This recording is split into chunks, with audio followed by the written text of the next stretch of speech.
ada kereta lama, korang tahu tak macam mana cara untuk kita trade in untuk beli kereta baru? So pastikan untuk prosedur trade in buat selepas korang lulus loan ataupun selepas dah dapat details kereta baru. Okay, so first sekali adalah kita mesti dapat loan dulu. Selepas dah dapat lulus loan ataupun selepas dah dapat nombor chassis, nombor enjin, selepas daripada itu bolehlah korang buat untuk trade in kereta.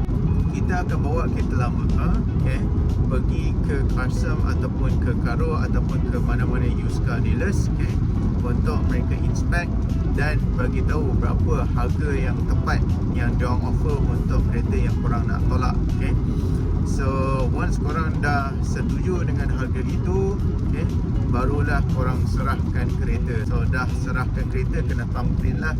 So katakanlah kereta tu masih ada loan, dia akan tutupkan baki, okay, dan sekiranya ada lebihan duit, dia akan refund masuk ke dalam account korang.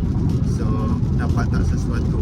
So jangan korang trade in kereta sebelum korang dapat loan ataupun sebelum korang dapat details tentang kereta baru. Okay, sebab nanti susah, korang tak ada kenderaan lain.